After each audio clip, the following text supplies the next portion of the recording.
Hi friends, welcome to fantasy ഗുരുവിന്റെ മറ്റൊരു എപ്പിസോഡിന്റെ എല്ലാവർക്കും സ്വാഗതം. നമ്മൾ നോക്കാൻ പോകുന്നത് ഒരു പുതിയ ടോപ്പിക്കിനെ പറ്റിയാണ്. നമുക്കറിയാം, ഈ സീസണിൽ നമ്മൾ എല്ലാവരും കുറെ തല പോയിക്കാൻ പോകുന്ന ഒരു ഫീൽഡ് ആയിരിക്കും, അല്ലെങ്കിൽ ഒരു ഒരു ഒരു ഏരിയ ആയിരിക്കും എങ്ങനെ ഏറ്റവും വില കുറഞ്ഞ മികച്ച കളിക്കാരെ ടീമിനായിട്ട് എടുക്കാൻ കഴിയുമെന്നുള്ളത്. ബിക്കോസ് നമുക്കറിയാം, നമ്മുടെ പ്രീമിയം അസറ്റുകളായിട്ടുള്ള ഹാലണ്ട് കഴിഞ്ഞ തവണേക്കാളും വില കൂടി, സല സെയിം വില കീപ്പ് ചെയ്യുന്നു, പാൽമർ കഴിഞ്ഞതിനേക്കാളും ഇരട്ടി വിലയായി, വോക്കിങ്സിന് വില കൂടി, അതുപോലെ സാക്ക, അങ്ങനെയുള്ള നമ്മുടെ സാധാരണ ടീമിനായിട്ട് എടുത്തു വരുന്ന കളിക്കാർക്കൊക്കെ നല്ല രീതിയിൽ വിലയ്ക്ക് വ്യത്യാസം വന്നതുകൊണ്ട് ഇവരെല്ലാവരും ഒരു ടീമിനായിട്ട് ഉൾപ്പെടുത്തുമ്പോൾ ചില സ്ലോട്ടുകളിൽ നമുക്ക് ഏറ്റവും ചീപ്പായിട്ടുള്ള എന്നാൽ ഏറ്റവും ബെസ്റ്റ് ആയിട്ടുള്ള കളിക്കാരെ കണ്ടെത്തിയാൽ മാത്രമേ കളിക്കാൻ പറ്റുള്ളൂ. അത് എക്സ്പെഷ്യലി നമ്മൾ ഏറ്റവും കൂടുതൽ കോംപ്രമൈസ് ചെയ്യുന്നൊരു ഏരിയ എന്ന് വെച്ചാൽ നമ്മൾ ഡിഫൻസിലായിരിക്കും. ഡിഫൻസിൽ ഏറ്റവും കുറഞ്ഞ കളിക്കാരെ മേടിച്ച് വയ്ക്കുക, അല്ലെങ്കിൽ ബെഞ്ചിലേറ്റ് തന്നെ ഏറ്റവും കുറഞ്ഞ വിലയുള്ള എന്നാൽ കളിക്കുന്ന കളിക്കാരെ വാങ്ങി വെക്കുക എന്നുള്ളത് വളരെ ഇമ്പോർട്ടൻ്റ് ആണ്. അങ്ങനെ ഒരു കളിക്കാരെ അങ്ങനെ ആ ഒരു രീതിയിലുള്ള പ്രൈസ് പാറ്റേൺ ഫോളോ ചെയ്താൽ മാത്രമാണ് നമുക്ക് ഈ പറഞ്ഞ എല്ലാ സലാസ്, ഹാലണ്ട് തുടങ്ങിയുള്ള പ്രീമിയം അസറ്റുകൾ വെച്ചുകൊണ്ട് ടീം ഉണ്ടാക്കാൻ കഴിയുള്ളൂ. സോ അങ്ങനെ ഉണ്ടാക്കുന്ന ആളുകൾക്ക് ഏറ്റവും ഇമ്പോർട്ടൻ്റ് ആയിട്ടുള്ള കാര്യം അങ്ങനെ എടുത്തു വയ്ക്കാൻ കഴിയുന്ന ഏറ്റവും മികച്ച കളിക്കാരെല്ലാമാണെന്നാണ്. അതുകൊണ്ട് തന്നെയാണ് ഈ ഒരു എപ്പിസോഡിൽ ഞാൻ പറഞ്ഞു വയ്ക്കാൻ ശ്രമിക്കുന്നത് 4 മില്യൺ വിലയുള്ള ഏറ്റവും ചീപ്പായിട്ടുള്ള എന്നാൽ അത്യാവശ്യം കളിക്കാൻ സാധ്യതയുള്ള ഡിഫൻഡേഴ്സ് ആരെല്ലാമാണെന്ന് ഈ ഒരു എപ്പിസോഡ് നമ്മൾ ഡിസ്കസ് ചെയ്യാൻ പോകുന്നത്.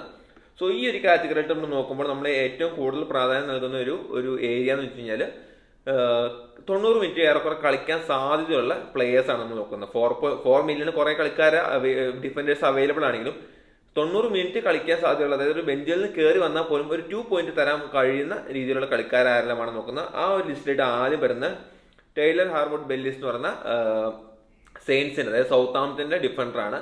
പഴയ സിറ്റി പ്ലെയർ ആയിരുന്നു, സൗത്താംപ്ടണിലായിട്ട് ലോണിൽ പോയി. അതിനുശേഷം അവർ പ്രൊമോട്ട് ആയപ്പോൾ ആ ഒരു ഡീൽ അവർ ഫൈനലൈസ് ചെയ്ത് 20 മില്യണ് സിറ്റിയിൽ നിന്ന് സൗത്താംപ്ടൺ സ്വന്തമാക്കിയ താരമാണ്. ഈ താരത്തെ പറ്റി പറയുമ്പോൾ കഴിഞ്ഞ സീസണിൽ സൗത്താംപ്ടണിന് വേണ്ടിയിട്ട് 43 കളികളിൽ സ്റ്റാർട്ട് ചെയ്തിട്ടുണ്ട്. അതുപോലെ തന്നെ 2 ഗോളുകളും 3 അസിസ്റ്റും സീസണിലുടനീളം നേടിയിട്ടുണ്ട്. സെൻറ്റർ ബാക്ക് പൊസിഷനിലാണ് കളിക്കുന്നത്. മികച്ച ഒരു കളിക്കാരാണ്. ഈ താരത്തെ പറ്റി പറയുമ്പോൾ തീർച്ചയായിട്ടും അവരുടെ മെയിൻ സെൻറ്റർ ബാക്ക് താരം തന്നെയാണ്. Under-20 ഇംഗ്ലണ്ട് ടീമിന്റെ ക്യാപ്റ്റൻ ആയിരുന്നു. അതുകൊണ്ട് തന്നെ താരത്തിന് ഒരു ലീഡിങ് ഒരു കപ്പാസിറ്റി കൂടെ നമുക്ക് അതിനകത്ത് മനസ്സിലാവുന്നുണ്ട്. സൗത്താംപ്ടനെ സംബന്ധിച്ച് പറയുകയാണെങ്കിൽ കഴിഞ്ഞ 45 മത്സരങ്ങളിൽ നിന്നായിട്ട് 16 ക്ലീൻ ഷീറ്റുകൾ താരം സൗത്താംപ്ടൺ സ്വന്തമാക്കിയിട്ടുണ്ട്. അതുകൊണ്ട് തന്നെ ചെറിയൊരു ക്ലീൻ ഷീറ്റ് പൊട്ടൻഷ്യൽ ഉണ്ടെന്ന് പറയാൻ കഴിയും. അപ്പോൾ 4 മില്യൺ നമുക്ക് ഏറ്റവും നെയിൽഡ് ആയിട്ട് എടുത്തു ചെയ്യാൻ കഴിയുന്ന ഒരു കളിക്കാരെന്ന് പറഞ്ഞാൽ സൗത്താംപ്ടനാണ്. ഇതേ ടീമിന് തന്നെ ജാൻ ബെഡ്നർക്ക് എന്ന് പറഞ്ഞൊരു പ്ലെയറും ഇതേ ഒരു പ്രൈസ് റേഞ്ച് വരുന്നുണ്ട്. നമുക്ക് എല്ലാവർക്കും അറിയാവുന്ന ഒരു പ്ലെയറാണ് ബെഡ്നർക്ക്. പക്ഷേ പ്രശ്നം എന്താണെന്ന് വെച്ചാൽ ബെഡ്നർക്കിന് ഒരു നൈറ്റ് മെയർ ആണ് എല്ലാവരും മനസ്സിലായത്. അതായത് ഇതിനു മുമ്പ് സൗത്താംപ്ടൺ പ്രീമിയർ ലീഗിൽ ഉണ്ടായിരുന്നപ്പോൾ ഒരു കളിയിൽ -7 പോയിന്റ് വാങ്ങിയ കളിക്കാരാണ് ബെഡ്നർക്ക്. അന്ന് സംഭവിച്ചത് സൗത്താംപ്ടൺ 9 ഗോൾ മേടിക്കുന്നു, ബെഡ്നർക്ക് റെഡ് കാർഡ് ഇടുന്നു, സെൽഫ് ഗോൾ അടിക്കുന്നു, അങ്ങനെ ചെയ്ത് -7 പോയിന്റ് വന്ന ഒരു പ്ലെയറാണ്. അതുകൊണ്ട് ബെഡ്നർക്ക് ആളുകൾക്ക് എടുത്തു വയ്ക്കാൻ മടിയുണ്ടാവും. അതുകൊണ്ട് തന്നെ ബെഡ്നർക്ക് തന്നെ സ്റ്റാർട്ട് ചെയ്യുന്നൊരു ഉറപ്പുമില്ല. അതുകൊണ്ട് തന്നെ ആ ടീമിൽ നിന്ന് അല്ലെങ്കിൽ 4 മില്യണിൽ നെയിൽഡ് ആയിട്ടുള്ള 90 മിനിറ്റ്സ് കളിക്കാൻ സാധ്യതയുള്ള ഒരു ഡീസന്റ് ഓപ്ഷൻ എന്ന് പറഞ്ഞു കഴിഞ്ഞാൽ ഈ പറഞ്ഞ ടൈലർ ഹാർവുഡ് ബെല്ലിസ് എന്ന് പറഞ്ഞ സൗത്താംപ്ടൺ പ്ലെയറാണ്. ഈ സയൻസ് ടീമിന്റെ അതിനകത്തൊരു ഡിഫൻഡർ എടുത്തു വെക്കുമ്പോൾ അതിനകത്തുള്ള ഗുണം എന്ന് വെച്ചാൽ നിങ്ങൾക്ക് വേറൊരു ബ്രെൻഫോർഡ് ഡിഫൻഡർ ഉണ്ടെങ്കിൽ, അതായത് നിങ്ങളുടെ ഒരു ഡിഫൻസീവ് കോമ്പിനേഷനകത്ത് ഒരു സൗത്താംപ്ടൺ പ്ലെയറും ഒരു ബ്രെൻഫോർഡ് പ്ലെയറും ആണെങ്കിൽ ഇവർ തമ്മിൽ വളരെ ഈസി ആയിട്ട് നമുക്ക് റൊട്ടേറ്റ് ചെയ്ത് കളിക്കാൻ പറ്റും. കാരണം വെച്ചാൽ ബ്രെൻഫോർഡിന് ടഫ് ഫിക്സർ ഉള്ളപ്പോൾ സെയിം ടൈമിന് സൈനിന് ടഫ് ഫിക്സർ വരുന്നു, ഈസി ഫിക്സർ വരുന്നു, വൈസ് വേഴ്സ. അപ്പോൾ അതുകൊണ്ട് തന്നെ ഇവർ തമ്മിലുള്ള റൊട്ടേഷൻ വളരെ ഈസി ആയിട്ട് നടക്കുന്നതായിട്ട് കാണാം. ഞാൻ സ്ക്രീനിൽ ജസ്റ്റ് അവരൊരു ഫിക്സർ സിംഗ് അങ്ങോട്ടും കൊടുത്തിട്ടുണ്ട്. അതുകൊണ്ട് തന്നെ ബ്രെൻഫോർഡ് ഡിഫൻഡർ ഉണ്ടെങ്കിൽ ഒരു സൗത്താംപ്ടൺ ഡിഫൻഡറും കൂടെ നിങ്ങളുടെ ടീമിൽ ഒരു 4 പോയിന്റ് എനേബിൾ ഉണ്ടെങ്കിൽ തീർച്ചയായിട്ടും നിങ്ങൾക്ക് ഈസി ആയിട്ട് ബെഞ്ചിലിട്ട് മാറ്റി കളിച്ച് കൊണ്ടുപോകാൻ കഴിയും. അതാണ് ഫസ്റ്റ് എൻ്റെ ഒരു ഓപ്ഷൻ, ഡിഫൻസിൽ നിന്ന് 4 മില്യൺ എന്ന് പറയാൻ കഴിയുന്നത്. ഇനി അതുപോലെ തന്നെ 4 മില്യണുള്ള മറ്റ് ഒരു ഓപ്ഷൻ തീർച്ചയായിട്ടും സ്റ്റാർട്ട് ചെയ്യാൻ ചാൻസ് ഉള്ള ഒരു ഓപ്ഷൻ അത് ലെയ്സ്റ്റർ സിറ്റി ആണ്. Another promoted team. വോട്ട്ഫേഴ്സ് എന്ന് പറഞ്ഞ ഒരു കളിക്കാരാണ്. നിങ്ങൾ എല്ലാവരും പുള്ളിനെ കണ്ടിട്ടുള്ള ഒരു മുടിയൊക്കെ നമ്മുടെ ഡേവിഡ് ലൂയിസിനെയൊക്കെ പോലെ ഇരിക്കുകയാണ് കുറെ. പുള്ളിയും അത്യാവശ്യം നല്ലൊരു മികച്ച കളിക്കാരനാണ്. ഈ ലെയ്സ്റ്റർ സിറ്റി എന്ന് പറയുമ്പോൾ പ്രൊമോട്ടായ കാര്യം മാത്രം നിങ്ങൾ നോക്കേണ്ട. ഈ വോട്ട്ഫേഴ്സ് നല്ലൊരു പ്ലെയറാണ്, നല്ല കപ്പാസിറ്റി ഉള്ള പ്ലെയറാണ്. ഓൺ ടോപ്പ് ഓഫ് ഇറ്റ് കഴിഞ്ഞ സീസണിൽ ചാമ്പ്യൻഷിപ്പിലെ ഏറ്റവും മികച്ച ഒരു ഡിഫൻസീവ് റെക്കോർഡുള്ള ടീം ലെയ്സ്റ്റർ സിറ്റി ആണ്. 15 ക്ലീൻ ഷീറ്റുകളാണ് അവർ നേടിയത്. 46 കളിയിൽ നിന്ന് 41 ഗോളുകൾ മാത്രം വാങ്ങിയിട്ടുള്ളൂ. അതുകൊണ്ട് തന്നെ ക്ലീൻ ഷീറ്റ് പൊട്ടൻഷ്യൽ ഉണ്ട്. ഈ പറഞ്ഞ പോലെ അവരുടെ പുതിയ കോച്ച് സ്റ്റീവ് കോപ്പറിന്റെ കീഴിൽ വോട്ട്ഫോഴ്സിന്റെ ഒരു എബിലിറ്റി വെച്ച് വോട്ട്ഫോഴ്സ് തന്നെ സ്റ്റാർട്ട് ചെയ്യാനാണ് ചാൻസ്. അങ്ങനെയാണ് ഈ ലെയ്സ്റ്റർ സിറ്റിയുടെ ഒരു 4 മില്യൺ ഡിഫൻഡർ നമ്മുടെ ടീമിൽ ഉണ്ടായിരിക്കുക എന്നുള്ളത് വളരെ മികച്ചൊരു ഓപ്ഷൻ തന്നെ ആയിരിക്കും. അതുകൊണ്ട് തന്നെ രണ്ടാമത്തെ ഓപ്ഷൻ നമ്മൾ വയ്ക്കുന്നത് വോട്ട്ഫോഴ്സ് ആണ്. ഇനി മൂന്നാമത്തെ ഓപ്ഷൻ വരുന്നത് ഞാനും ആദ്യമായിട്ട് കേൾക്കുന്ന പേരാണ്, ഞാൻ അത്ര ശ്രദ്ധിക്കാത്തൊരു പേരാണ്. എന്നിരുന്നാൽ പോലും എനിക്ക് സ്റ്റാർട്ട് ചെയ്യാമെന്ന് തോന്നുന്ന ഒരു പ്ലെയർ അത് വൂൾസിന്റെ എർസൺ മൊസൈക്ര എന്ന് പറഞ്ഞിട്ടൊരു കളിക്കാരനാണ്. എർസൺ മൊസ്കേര എന്ന് പറഞ്ഞ പുള്ളിയുടെ പേര്. 4 മില്യനാണ് താരത്തിന്റെ വില വരുന്നത്. സെന്റർ ബാക്ക് ആയിട്ടും റൈറ്റ് ബാക്ക് ആയിട്ടും താരത്തിന് കളിക്കാൻ കഴിയും.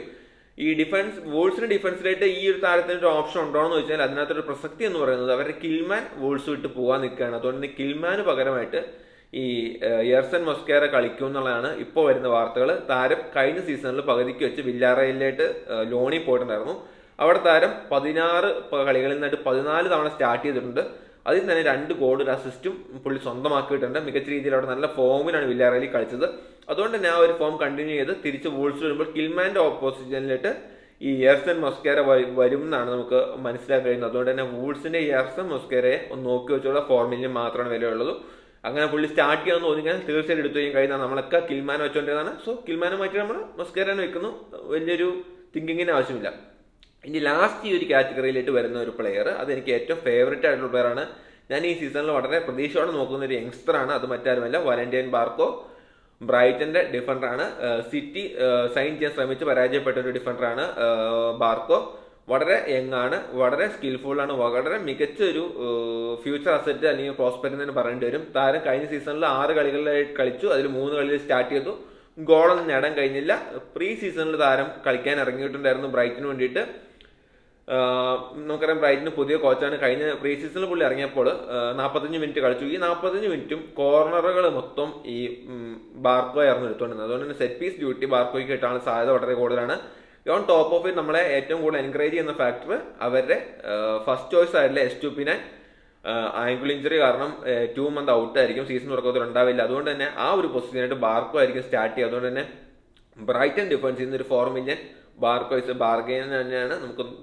നമുക്ക് ടീമിനായിട്ട് എടുത്തു വെച്ച് ബെഞ്ചിലായിട്ട് എനേബിൾ ചെയ്യാൻ കഴിയുന്ന ഒരു പ്ലെയർ തന്നെയാണ്. ഇതെല്ലാമാണ് നമ്മുടെ ഈ ചീപ്പ് ഡിഫൻഡേഴ്സ് എന്ന് പറയാനുള്ളത്. അല്ലെങ്കിൽ അത്യാവശ്യം 90 മിനിറ്റ്സ് ഒരു ഗ്യാരണ്ടി ഉള്ള 4 മില്യൺ നിങ്ങളുടെ ടീമിനായിട്ട് ആവശ്യമാണെന്ന് തോന്നിയാൽ ഈ ഡിഫൻഡേഴ്സിനെ പരിഗണിക്കുക. ബാക്കിയുള്ള ഡിഫൻഡേഴ്സിന്റെ കാര്യത്തിലൊന്നും തൽക്കാലം ഒരു 90 മിനിറ്റ്സോ അല്ലെങ്കിൽ ഒരു സ്റ്റാർട്ടിങ് നമുക്ക് ഗ്യാരണ്ടി ചെയ്യാൻ കഴിയുന്നില്ല. സോ അതാണ് ഈ ഒരു ചെറിയ എപ്പിസോഡിൽ പറയാനുള്ളത്. നിങ്ങൾക്ക് ടീം സെറ്റ് ചെയ്യാൻ വേണ്ടി ഉപകാരപ്പെടുന്നു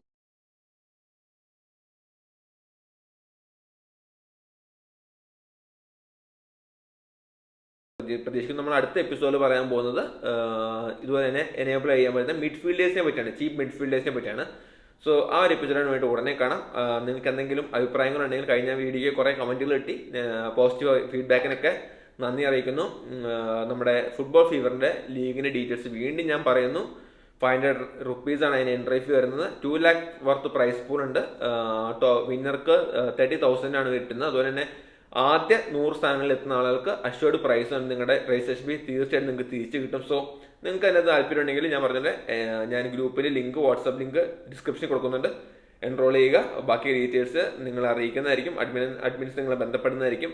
സോ അതിന് താല്പര്യമുള്ളവർ അതുമായിട്ട് മുന്നോട്ട് പോകുക. അതുപോലെ തന്നെ നമ്മുടെ ഫാൻറ്റസി ഗുരുവിൻ്റെ ഫ്രീ ലീഗ്, നിങ്ങൾക്ക് എൻട്രി ഫീ ഒന്നുമില്ല, ജസ്റ്റ് ഫ്രീ ആയിട്ട് ജോയിൻ ചെയ്യാവുന്ന ലീഗ് ഉണ്ട്. അതിനും നിങ്ങൾക്ക് താല്പര്യം ഉണ്ടെങ്കിൽ അതിൻ്റെ ഡിസ്ക്രിപ്ഷൻ ഞാൻ താഴെ കൊടുക്കുന്നുണ്ട്. നിങ്ങൾ അതുമായിട്ട് ബന്ധപ്പെട്ട് അഡ്മിനുമായിട്ട് സംസാരിച്ചാൽ ആ ലീഗിലേക്ക് നിങ്ങൾക്ക് ജോയിൻ ചെയ്യാൻ കഴിയും. അതും ഈ പറഞ്ഞ ചെറിയൊരു പ്രൈസ് മണി വെച്ചിട്ടുണ്ട്. സോ അത് നിങ്ങൾക്ക് സ്വന്തമാക്കാൻ കഴിയും. സോ അതുപോലെ ആരെങ്കിലും സബ്സ്ക്രൈബ് ചെയ്യുക, കമൻറ്റ് ചെയ്യുക, ഷെയർ ചെയ്യുക. കൂട്ടുകാരുമായി പുതിയ FPL പ്ലെയറൊക്കെ നമ്മുടെ ചാനൽ ഒന്ന് പരിചയപ്പെടുത്തി കൊടുക്കുക. മറ്റൊരു എപ്പിസോഡുമായിട്ട് ഉടനെ കാണാം. അതുവരെ ഗുഡ് ബൈ.